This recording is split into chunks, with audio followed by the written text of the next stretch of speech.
Le chapitre 9 du livre des Hébreux, au versets 27 et 28, souligne 3 signes qui indiquent le chemin du paradis. Il souligne le caractère inévitable de la mort et du jugement humain. Le Christ s'est sacrifié une fois pour racheter les péchés de beaucoup et reviendra, sans péché, pour sauver ceux qui le cherchent. L'apôtre Paul, lorsqu'il évoque la mort, fait référence à une situation à laquelle tout le monde sera inévitablement confronté. La conscience humaine reconnaît la mort comme une réalité incontournable. Cependant, nombreux sont ceux qui ne se préparent pas plus à cet événement qu'il y a 10 ans. De nombreux adeptes du christianisme ne consacrent pas suffisamment de temps à contempler le ciel, ne le considèrent pas ou ne le désirent pas comme ils le devraient. Pour certains, le paradis n'est qu'une réflexion après coup. Cependant, l'Écriture présente une perspective différente.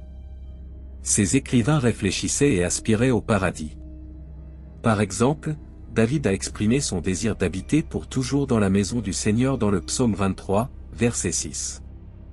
Jean, dans 1 Jean chapitre 5, verset 13, a parlé de la certitude de la vie éternelle pour ceux qui croient au Fils de Dieu. Abraham, comme le raconte Hébreux chapitre 11, verset 10, désirait ardemment une ville dont l'architecte et le bâtisseur serait Dieu. Jésus a également parlé du ciel, comme le rapporte Jean chapitre 14, versets 2 et 3, décrivant la maison du Père avec de nombreuses demeures et promettant de revenir pour emmener ses disciples avec lui. Il est crucial de vivre avec le ciel en tête et dans le cœur. Certains croient qu'ils ne sauront s'ils iront au paradis qu'après leur mort, mais la certitude peut être obtenue aujourd'hui. 3 panneaux indiquent cette direction. Bien que la Bible mentionne que beaucoup n'entreront pas au ciel, elle assure également qu'à travers l'histoire, un grand groupe y est destiné. Le premier signe est l'amour pour Jésus-Christ. Le ciel est imprégné de la présence du Christ, l'agneau de Dieu crucifié et ressuscité, adoré et aimé de tous au ciel. Il n'est pas possible d'ignorer ou de négliger Jésus-Christ tout en atteignant le ciel. Il est aimé et adoré de tous là-bas. Bref, le ciel est réservé aux chrétiens qui aiment le Christ. Si vous l'aimez, l'adorez et l'exaltez, cela démontre l'œuvre du Saint-Esprit dans votre vie. Comme indiqué dans Jean chapitre 15, verset 26, l'Esprit de vérité témoigne de Jésus, révélant la vérité au cœur des gens. L'évangélisation et la diffusion de l'Évangile vont au-delà du témoignage humain, car l'Esprit Saint est actif. Il défie l'hostilité du monde envers Jésus en témoignant de sa vérité. L'Esprit est un puissant influenceur, mettant en lumière le Christ dans un monde qui ne le reconnaît pas comme Seigneur et Sauveur. Il parle au cœur des chrétiens de Jésus-Christ, l'amour central de leur vie. Même si je n'ai jamais vu Jésus de mes propres yeux, il est plus réel pour moi que l'air que je respire. Il est plus proche de moi que l'air. Mon amour pour lui dépasse même l'amour pour la vie elle-même. Comment pourrais-je ne pas aimer le Seigneur Jésus-Christ, compte tenu de tout ce qu'il a fait pour nous? Nous étions des pécheurs destinés à la perdition, mais il est venu et a sacrifié sa vie pour nous. Lui, étant divin, s'est humilié jusqu'à la mort sur la croix. Lorsqu'un vrai chrétien entend parler de la croix, son cœur est ému. Le Saint-Esprit confirme la réalité de ce que Jésus a fait pour eux. Si vous aimez le Seigneur Jésus-Christ, cela indique que vous êtes destinés au ciel. Tout le monde au ciel aime Jésus, tandis que ceux en enfer l'ignorent et le rabaissent. Le deuxième signe que vous allez au paradis est d'avoir de l'espoir en lui et en l'avenir. De nombreux croyants luttent contre cette espérance à cause des difficultés de la vie.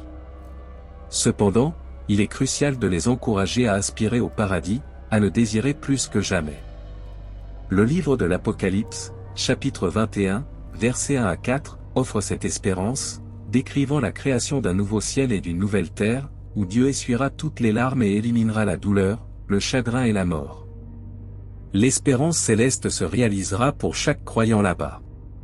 Ce que vous avez toujours espéré voir se réalisera et le Seigneur Dieu Tout-Puissant sera présent. Avez-vous déjà imaginé un monde sans mort ni destruction, où votre culpabilité et votre honte disparaîtraient? Avez-vous déjà souhaité que votre douleur et votre tristesse cessent? Avez-vous rêvé de ne plus jamais avoir besoin d'hôpitaux ou de médecins? Je suis désolé de dire que ce ne sera pas comme ça.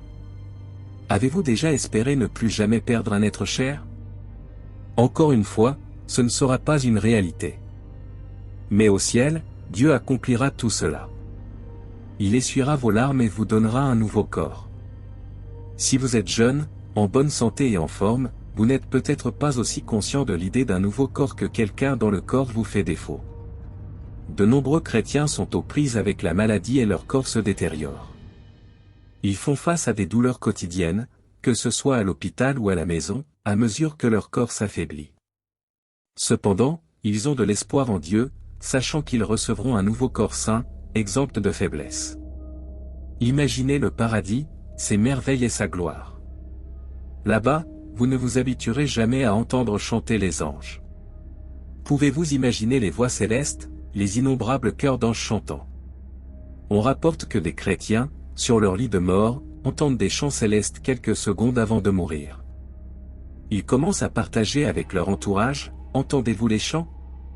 Et puis ils partent pour être avec le Seigneur. Si vous aspirez au paradis, c'est le signe que vous y êtes destiné. Personne n'hérite de la vie éternelle par hasard, tout le monde au ciel a accepté le don gratuit du salut.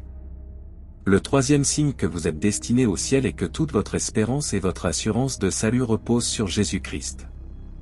Le salut passe exclusivement par la foi en Jésus et est précédé et suivi de la repentance, un détournement du péché.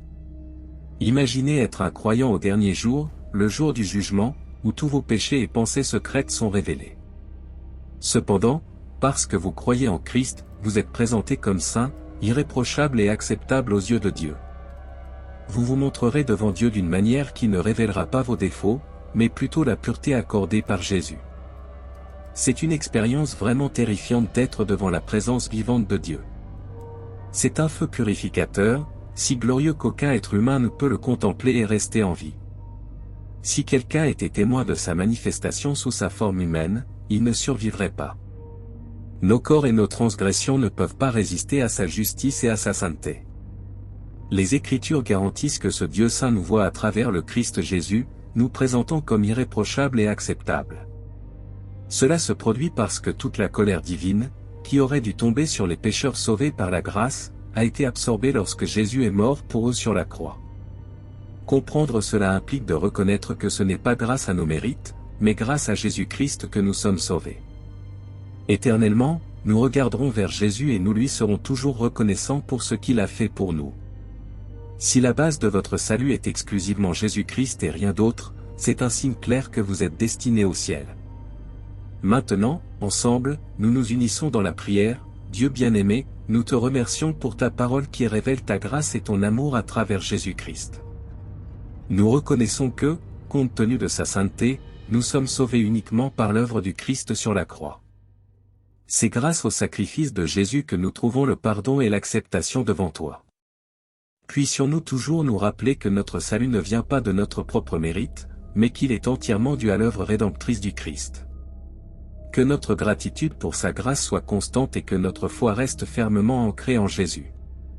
Aide-nous à vivre en nous rappelant constamment l'immense amour et la grandeur de ton salut. Que nos vies soient une expression de gratitude envers toi, ô Dieu, pour tout ce que Jésus a fait pour nous. Au nom de Jésus, Amen. Si ce texte vous a été bénéfique, partagez votre accord dans les commentaires. S'il vous plaît, aidez-nous à diffuser ce message inspirant auprès de vos amis et de votre famille. N'oubliez pas de soutenir la chaîne en aimant et en vous abonnant. Que la paix de Jésus-Christ soit avec tous. Amen.